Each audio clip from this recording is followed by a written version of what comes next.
What's up, Texas A&M Aggies fans? Timm here with your Texas A&M Aggies Daily Blitz for today. It is Monday, September 4th. It is Miami Hurricanes weekend as far as the Aggies are concerned. And it's going to be probably one of the more interesting matchups on the college football schedule this week. You've got two teams, the Aggies and the Hurricanes, coming off big wins from lesser opponents. You've got two teams in the Aggies and Hurricanes that are still trying to sort of establish themselves as contenders in their respective leagues. Of course, the Aggies trying to show that they belong in the discussion for the SEC West crown, or at least in the discussion to play for the SEC West crown. And then you have the Hurricanes, who are trying to establish themselves as being in the discussion to play for an ACC championship over there in that league. So one of the more interesting parts of the already interesting matchup is the fact that it's going to be in Miami at Hard Rock Stadium. Of course, the Aggies beat the Hurricanes at Kyle Field last season. In a close game for sure. I think the Hurricanes are a little bit better than they were last season.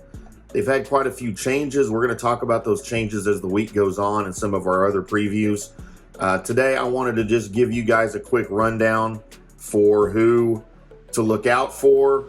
A quick rundown of the Hurricanes offense, a quick rundown of the Hurricanes defense, and maybe who the significant players will be for both of those sides of the ball there.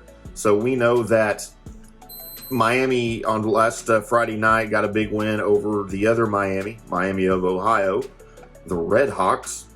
And it was kind of the same game that we saw in the A&M versus Lobos game. It was a better team, a bigger team, a faster team, just beating the tarnation out of a lesser team that was just there to collect a big check. And you know what's interesting?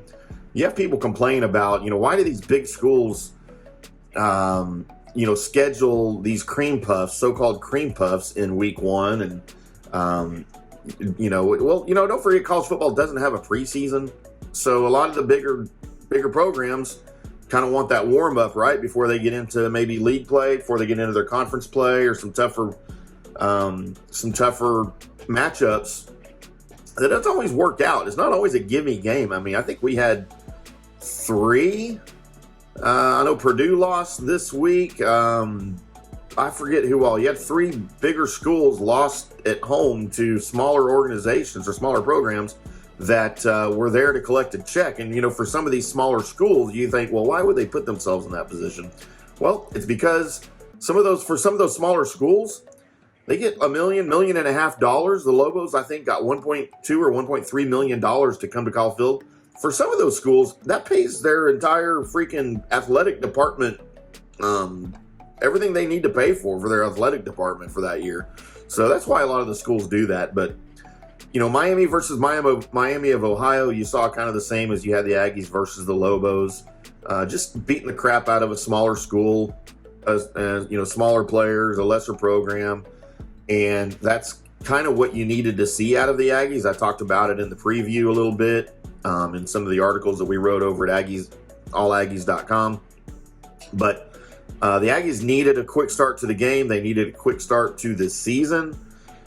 Just to get over what happened last year with the 5-7 record and just the miserable beating that the Aggies took, with really one of the lone bright spots being the LSU game to finish the season. By the way, LSU losing to Florida State big last night on Sunday to start their season. So as far as LSU goes, the Aggies kind of right there in the mix for the West.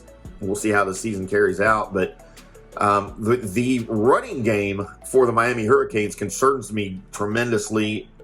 And again, we know that they just played Miami of Ohio, but they've got a really, really deep running game. They had four running backs touch the ball against Miami of Ohio Friday night. All of them had at least one carry of 15 or more yards. Three of them scored touchdowns.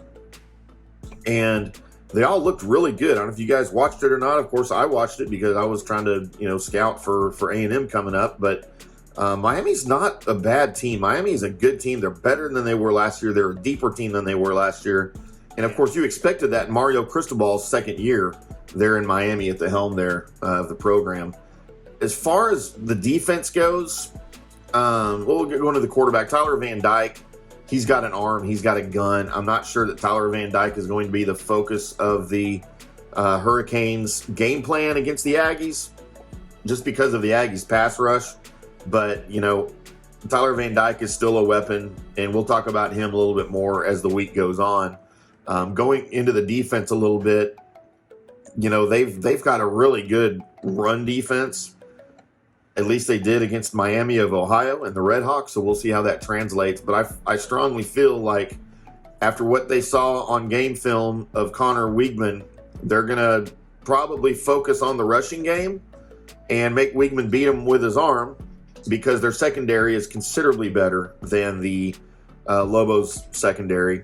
And that's going to be the easiest game plan, I think, for Miami. Again, it's very early in the week, and I haven't seen anything on the Miami side indicating how they're even going to play or look at A&M in practice this week. But as I see more things from the Miami side, and as I see things from the Aggie side this week, we'll update you guys here on the Aggies Daily Blitz on FanStream Sports and at allaggies.com.